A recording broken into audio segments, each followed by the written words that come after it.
All right, welcome to Prep Huddle Live. Joining me, as always, Tony Chapman in Grand Island and Taylor Siebert here in Henderson at the Strive headquarters. This show is presented to you by Cornerstone Bank. I want to thank them for being one of our great sponsors. You can find them online at cornerstoneconnect.com. And Tony, how's it going? Good, man. Slowly winding down from the awesome game we saw last night with Heartland and High Plains. That was fun. Absolutely, great atmosphere. We were both there. I think that's maybe the only basketball game we've been at in the same gym this year, I believe. Yeah, I think it was the first time watching hoops together. And we will talk to Coach Cameron Hudson later here in the show as we run through some girls' rankings here in a little bit and some wrestling talk. But as always, you can join the conversation. We would love to hear from you if you're watching. That kind of keeps us going and makes sure we know someone actually is on the other end. But you can use the hashtag PrepHuddleLIve and follow us on Twitter at Strive Sports as well. That'd be nice, wouldn't it, Tony, if a couple people watch this thing? That would be cool, yeah. Besides our moms. Besides our moms and probably maybe Cameron Hudson's watching. I don't know. He's probably not even watching. Who knows? His wife, Holly, did retweet a couple minutes ago. So thank you, Holly, if you're tuning in, and Cameron.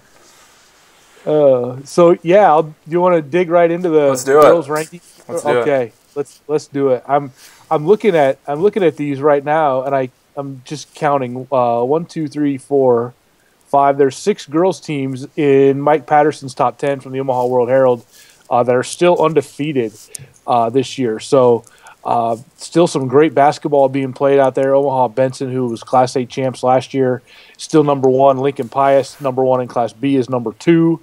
Lincoln Northeast, who is up to number 2 in Class A, is 3rd, and then Crofton, who's number 1 in, I believe, C2, is number 4. And our Strive schooler, Millard West, at 10-4, is number 5. 2 of their losses are to Benson. So they've obviously played them a couple times and would be they're 3rd now in Class A. Omaha Central actually entered the rankings. We talked about them briefly last week. They had a nice win against Millard West last week, and they entered the rankings this week at 9-3, the first time they've been ranked this year. So good to see the Eagles crack into the rankings for the first time all year. In Class B, we had York was 4th. Probably see a little jockeying, I would think, in the next rankings there. They lost to Norris last night, who is really most people's favorite to probably be in the final with Lincoln Pius earlier this year. Norris is 9-4 now. They were 6th last week.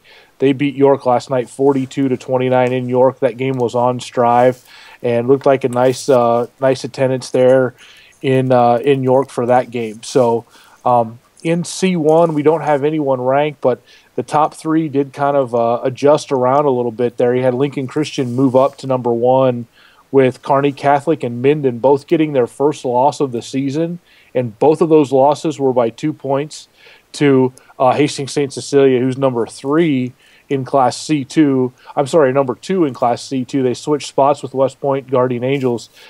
St. Cecilia is a team that Sutton beat earlier this year, so the Phillies are up to 10-3, and actually maybe 11-3. I think they got a win last night over Ravenna, so 11-3 now, and playing really well without the Weisman girl, who is out for the year, I guess, maybe with a torn ACL there. Yeah, Kaylin Wiseman. Right, and then Twin River is right behind them at 8th in C2 at 11-3. So 2 Strive schools there. Hopefully we get to see them come district tournament time. And Taylor, I know you'll probably see a little bit of Sutton there at the Southern Conference tournament. We'll have those games on the network, correct? Yep, absolutely. All right. So in D1, Dundee County Stratton is still rolling along at 15-0.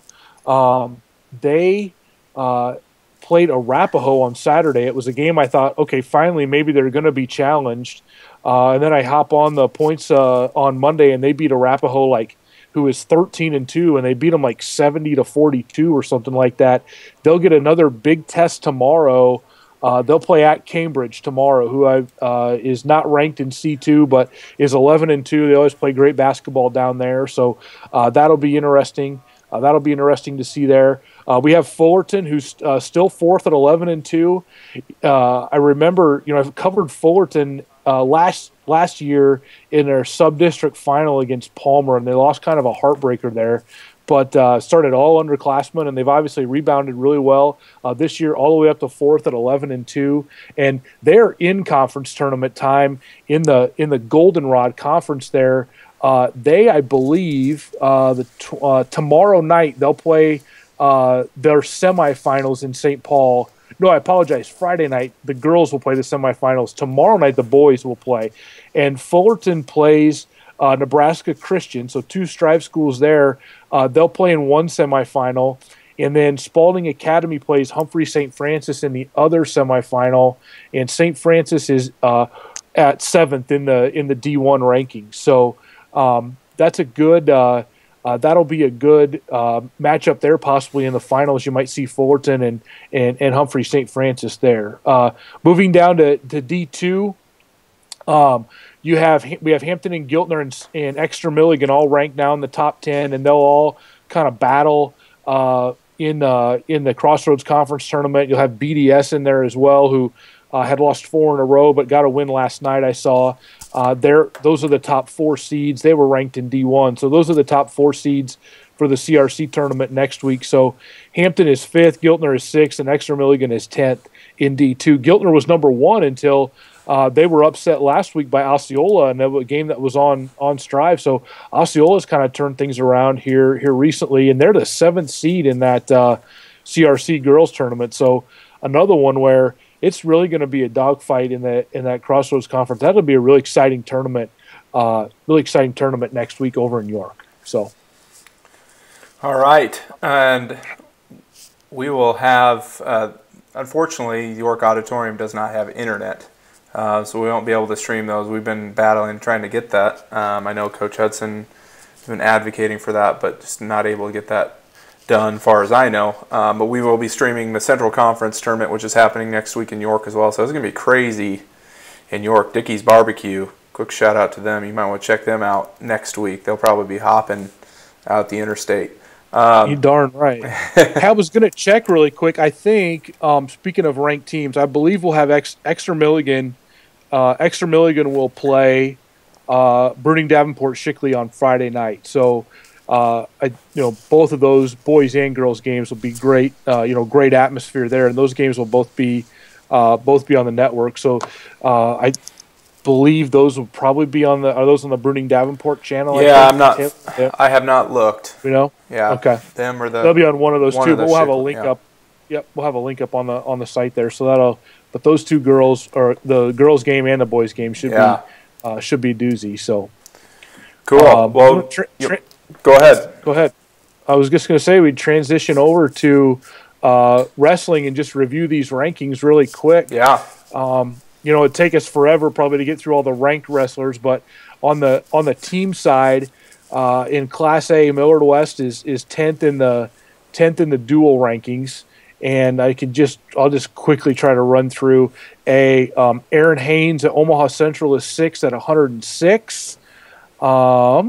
Let's see. Matt Toring is 4th at 120 from Millard West. And let's see, as I keep running through these, so I find any Strive kids. Not seeing any. Looks like I'm all the way down to. There's Joey Sutter at 160 from Millard West, is ranked 3rd there.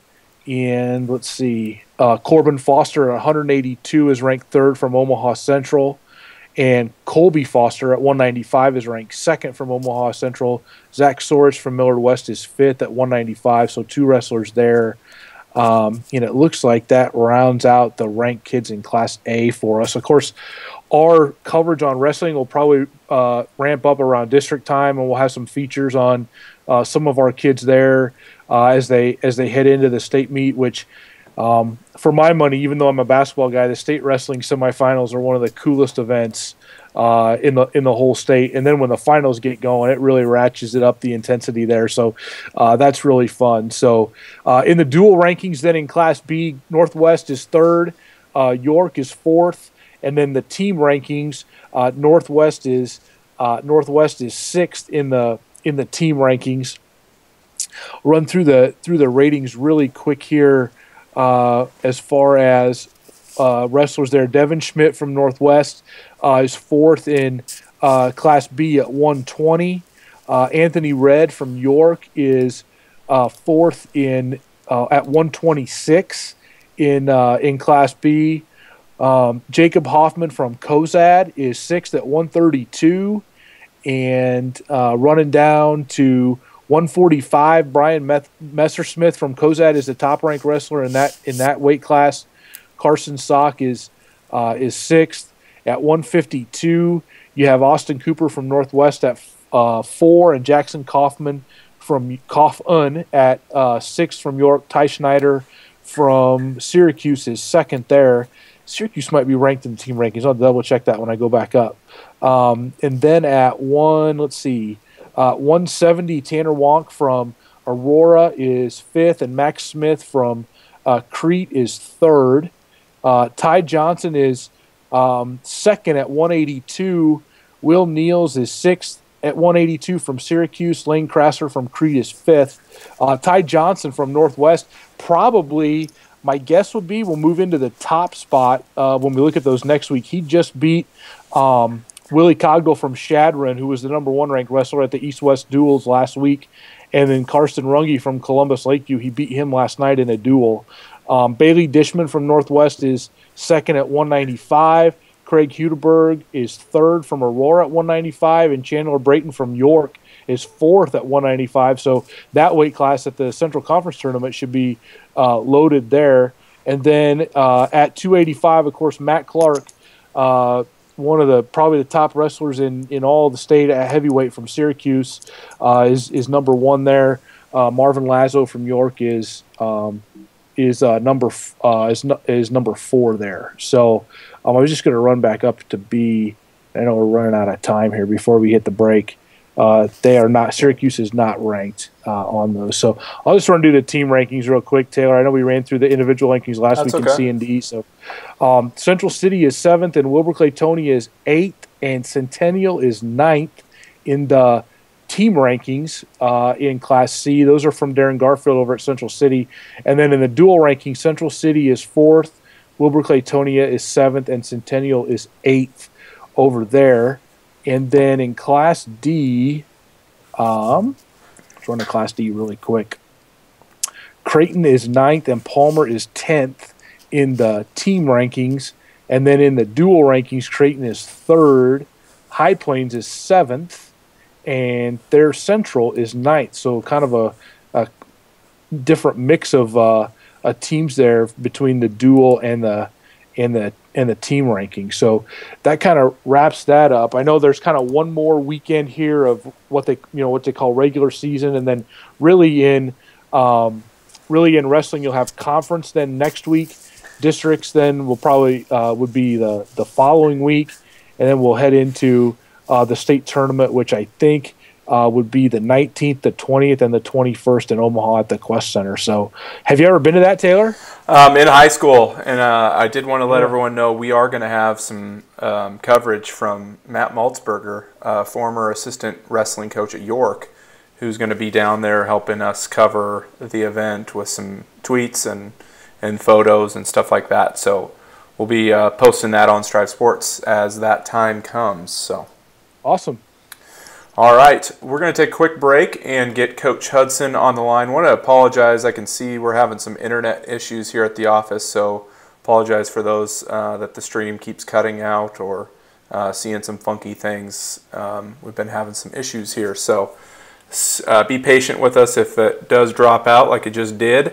We will have the recording up after the show as always. And I want to thank again Cornerstone Bank, our sponsor here for the show tonight, as well as Frontrunner Fab, who will be our guest sponsor as well here in just a bit. We'll take a break and be right back. You're watching Prep Huddle Live on StriveSports.com.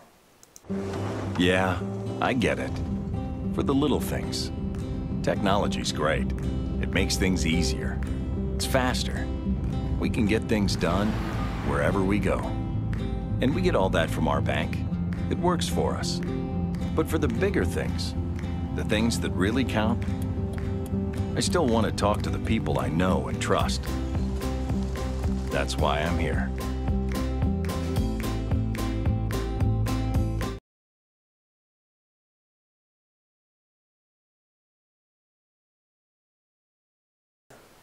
All right, we are back. I want to thank everyone again. Apologize for the issues we're having with some internet, but internet's working good enough to get Coach Cameron Hudson on the line. How you doing, Coach? Hey, I'm awesome. How you guys? Doing well, doing well. Saw you last night. You guys came out on top. Fun game to watch, wasn't it? Or was it more fun to coach?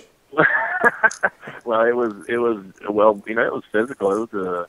It's what both teams probably wanted to have happen at this point in the year in terms of a physical, hard-fought game, because we had a great practice today just in terms of being able to build off some things and look at some things we needed to do. So, awesome to come out on top, but it was just it was hard fought. Yeah, Coach, it's kind of one of those that as you get ready for the stretch run here, your schedule doesn't really get much easier. You'll have the Crossroads Conference Tournament, and then I see Riverside, I think, on there, and Osceola, who are both 9-4 right now, and BDS, who's obviously a really good team in D1 right behind you guys in the rankings. So a good one to let you know what you need to get better at for the stretch run, right? Oh, definitely. It's going to start for us immediately as far as getting going in the conference tournament. I'm really impressed with the CRC schools right now, and kind of where there's a big chunk of teams in that conference tournament who are, I think, hungry and excited to be there and want to do well. And then we turn right around after conference tournament and we go 3 games the next week, and we're going to finish the year out obviously needing to play really well, and we'll be seasoned by the end of it, that's for sure. Yeah, let's transition over to the Crossroads Conference Tournament really quick. I know you guys will get the winner of Cross County and McCool, and only in the Crossroads Conference does the 1 seed maybe have to play a possible Cross County team who might be 9-7 when they would play you, having just beat Twin River, who was ranked 3rd in C2 at the time. So, and McCool is a team you played earlier this year, and it was a pretty hard fought game that you guys won by 9. So it's not like you're walking into the finals when you go over to York next week, is it? Oh no, I'm gonna go watch Cross County tomorrow night and just take a good look at them. But Coach Conway over there has been building, and those kids have a lot of them have played 2 to 3 years, and they're they've as far as a team that is I guess I'd say maybe turned a corner, or just hit that next level. It looks like they're at that point, and and McCool is the same way. I mean, it was a dogfight early in the year there, and I know they've improved and they've continued to develop as well. So yeah, it's going to be real interesting on Saturday to watch those 2 teams play, and kind of wait and see a little bit in terms of who you're going to get to play. Right. Talk about too. You're in kind of that unique situation in the Crossroads tournament where they play 4 games in a day, and I know you'll. If you win, you'll play your first game, and then you play the semifinals as well as kind of an afternoon 4:30 game. Is that something that your guys like, or is it something you had to get used to, or having been at the state tournament, is it something that prepares you for playing in the afternoon? Yeah, I mean, it's I personally like the last game of the day and just the night game, but that's just me.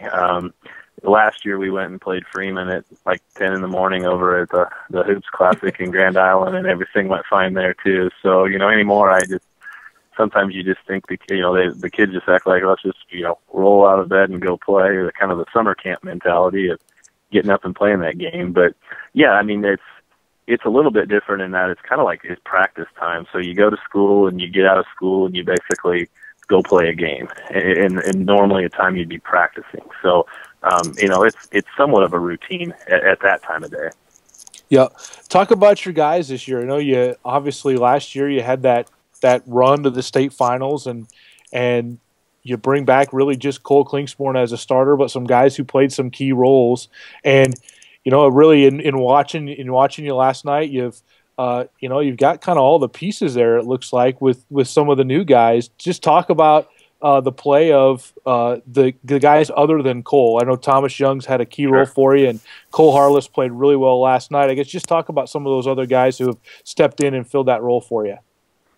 Yeah, well, one of the nice things of, the last couple of years is we've had some pretty good basketball players who have been competing in practice every day, who maybe, you didn't see on the varsity floor a lot, but they were getting better every day. And this is a group that I think epitomizes that, because they're juniors and sophomores that really cut their teeth on the practice court.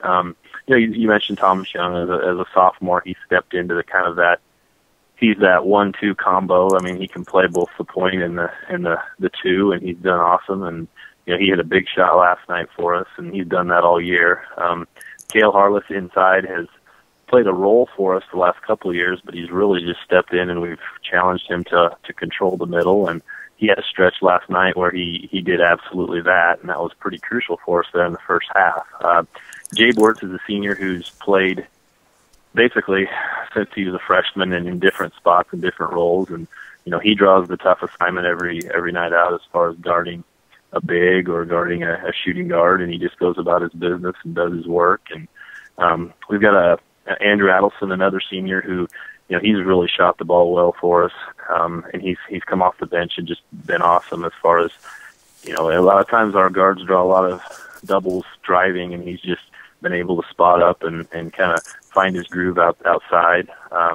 We've got some juniors who, again, they've cut their teeth in practice. Josh Demirs and Kyler Van Housen, and each has started at some point for us this year, and they both are very athletic, very they're defensive-minded, hard-nosed kids that can also get things done on offense, and they do it when they need to for us. And so we're building depth. Andrew Schuler's a sophomore that's gaining minutes as we go. Omar Ramirez is a junior. Gavin Swanson is a junior. Those guys have, they're beginning to develop, similar to our other players in the last couple of years, and we're going to need that depth as we go here. We got a lot of games in a lot of days if we, a few days. So we gotta have depth, and I'm just really overall, just real pleased with our group and how they've embraced this year and the attitude as far as going to work and taking pride in their work. You rattled off a lot of names there, and I think the one thing you can tell is that when you lose 4 guys and you don't miss a beat, you guys have won. You always say I have a little tidbit for you, but you guys have won 40 of your last 42 games, which is pretty impressive, Coach. And when you've done that and you lose 4 starters, it kind of tells to me that you didn't have a great team maybe last year, but you're building a program. Do you feel like that now you've got a program and there's an expectation? And I guess just talk about that process, and if kids are excited to play basketball in 3rd grade and 4th grade now at High Plains. Well,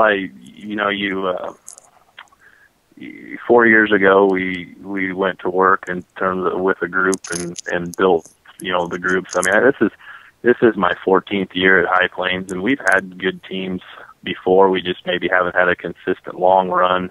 We've had a 17-win season, a 19-win season, but this has been a little bit different, just in that you just, you see maybe once you taste the state tournament, kids kind of just feel like that's where they want to be, and it's hard to know what that experience is like until you're there. And it's just been that's been kind of just the foundation at this point in terms of what we go about our business and try and do in practice. And, and that starts a lot with Cole as far as like last night. He was a kid who's, you could see he'd been on a state tournament floor. And so he was kind of the ringleader of that effort last night. And, that's just the mentality of the kids and developing. And, it's, we don't talk about, really much of anything other than the next day and the next game and what's in front of us. So, maybe some of the wins that, they've added up, but it's, we're just kind of shooting forward and, to keep pushing in that regard. Yeah. Well, good stuff. I know the last thing I was going to tell you, and you just said that you take it one day at a time. So you can laugh at me when I ask you to look ahead here because you're a coach. So, but it wouldn't be a High Plains district if it wasn't just loaded again. So I know last year your district final was a state championship game preview, and this year, as we look at the points in your district, 2, 4, and 5 in the state are all in your district right now in the current PowerPoint. So it's not going to get any easier moving forward and earning that trip back to Lincoln, is it? Well, no, and that's, you look at it when you get those the sub-district announcements, and you look at it and you see the teams in there, and you see once the season starts kind of where they're at. And I just happened to look at it again today, and you're absolutely right. I mean, there's quality, and you're going to have to come out and fight your way from day one, basically, because everybody that we would see all the way through to a district final is state tournament quality team. I truly believe that. So, we're going to have to be ready to roll. Yep. Well, appreciate you coming on with us, and I know you got a busy week next week and some scouting tomorrow and a game Friday, and we hope that we're able to get over there and see you next Friday playing the late game. And hey, that's the one that we need to be at. So I'll see you guys there. Hey, Coach, one last thing. I did want to give you a little rebuttal since you didn't in our video interview the other week. Tony asked you a question. You got to respond, but you said something after that video. And I believe the question was, is it true you owe all your success to getting the snot beat out of you by Hampton? And your response back, but we didn't get it on the video, was? I don't remember. Help me out. I think you said, was Tony even playing then? I didn't play very much. You know that. Everybody knows I didn't play very much, so it doesn't matter. You guys, that's there was some butt kickings there from Hampton along the way.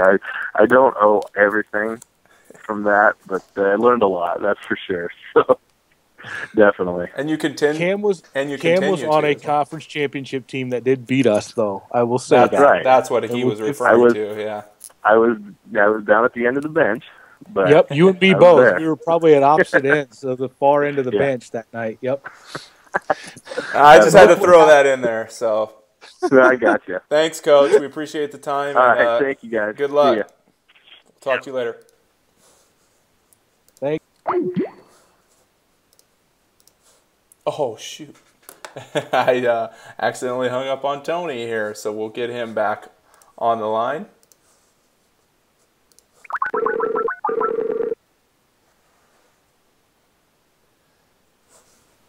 Taylor. Hey, sorry about that. I hung up, and we're still live. So welcome back, Tony. Awesome. Hey, I'm still here. Haven't moved. All right. So you want to go ahead and run through boys' rankings real quick, and then we'll wrap things up. Absolutely. Yeah, boys' rankings really quick. We have Millard West is 7th. They jumped back in the rankings. From last week, they fell out. And an interesting tidbit, we were talking about Omaha Central girls being in the rankings. The Omaha Central boys now have been, went through that rough stretch. I believe they lost 4 in a row. They're out of the rankings for the first time in 12 years. So it was a heck of a run, and they're still a team that, that's to be reckoned with. I think they can make the state tournament, just to kind of hit that rough patch. But played really good competition. Obviously went up to Minneapolis and played up there. And then the losses, they're nothing really to be ashamed of. I believe they lost to Omaha North, and they had that loss to Millard West, and so some really good teams that they've played. So they're kind of looking, I think, to bounce back and get that ship righted this week. Move down to Class B. We have Aurora, who is still ninth and just kind of in control there. They beat Fillmore Central last night, so they are 11-2, 11-2 right now. Nobody in C1 yet, and then C2 we have Southern Valley, who is up to fourth now from seventh last week. There's a little bit of shakeup in Class C2. They actually replace Twin River dropped from third to 10th. That lost to Cross County. And then Freeman dropped from fourth to fifth. And I think if you care to see it, everybody in the state has seen Riley Tegmeyer's 3-point shot that for BDS that beat Freeman in the Madacus final. They beat Freeman 41-40 there on a full court play with like 4.1 seconds left via the 3-pointer there from Tegmeyer. So looking forward really to seeing him play. Hopefully, got my fingers crossed that High Plains and BDS would be that final next Friday night in the Crossroads tourney over at York. So they kind of lead the D1 rankings for us. High Plains second, BDS third. Humphrey St. Francis, we briefly talked about Coach Hudson and High Plains District. They would be in the same sub-district as High Plains, and they're ranked fourth in D1. Heartland there is fifth. I wouldn't expect them to move too much, but they've got a big game with Sutton on Saturday, a Southern Nebraska Conference game, and Sutton's kind of got things turned around here a little bit. They hit a kind of a rough patch before Christmas there, but really playing well. I noticed Noah Johnson had a double-double last night. They beat Ravenna, who's beat some really good teams already early this season, so they got a nice win. They got up like 13-4 at the end of the first quarter and just kind of cruised and beat Ravenna there, so a nice win for them. And then Deschler's a team I'll mention that's dropped from 8th to 9th in D1. They got beat by Sandy Creek last week, but at 10-3, they're 9th. We mentioned them. They'll be in the same sub-district with BDS and Heartland. That's at Fillmore Central here in a couple weeks. So in D2, we just have Exeter Milligan. They're still fourth. They're 7-4. They're playing really just playing up. I mean, they haven't hardly really played any D2 teams, and they'll be a team who I would guess they'll play BDS. They play BDS Friday, and I think they're the third seed in the conference tournament there. So would probably face them again in the semifinals next Thursday night if that came to fruition. So a tough stretch ahead with BDS and Exeter Milligan. They'll get really familiar with each other here moving forward. But that kind of wraps up the D2 and all the kind of boys rankings there for this week. So all right.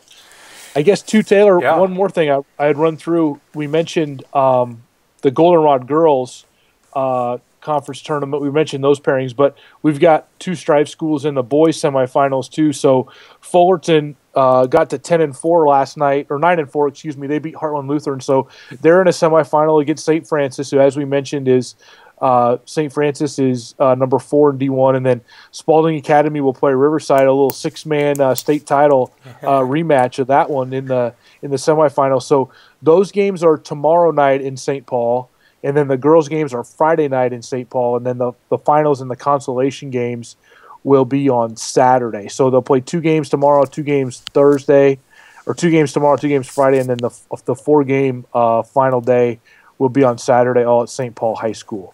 So that kind of is the one conference tournament that we've got going on this week. The calm before the storm, you could say. Yeah. Before next week, which will be really fun with the Central Conference and the Crossroads Conference, both in York, and then the week after that is when we'll get going with the Southern Conference tournament. So busy couple weeks here moving forward. Yeah, and as always, you can follow us on Twitter. We'll be posting scores, and you can see the score stream on strivesports.com as well. So, all right, I think we'll wrap things up. Want to just apologize for those of you that experienced some issues. Maybe it was just me trying to watch it, but we will have the recording up here a little bit later, which should be clean. And as always, we'd love to hear from you. Use the hashtag PrepHuddleLIVE. And want to thank Cornerstone Bank for sponsoring the show, as well as Frontrunner Fab who's a great sponsor as well up in Fullerton. And if you need new seating, got their number right below here. You can call Brian and would love to get you some new stadium seating. I believe the photo there is of High Plains. They had put in some new stadium seats, which are really nice. Went up to a football game there this fall. So get a hold of those guys and they'll hook you up. So, all right, Tony, we will talk to you later, man. And thank you everyone for watching and have a great rest of the week. Thanks, Taylor.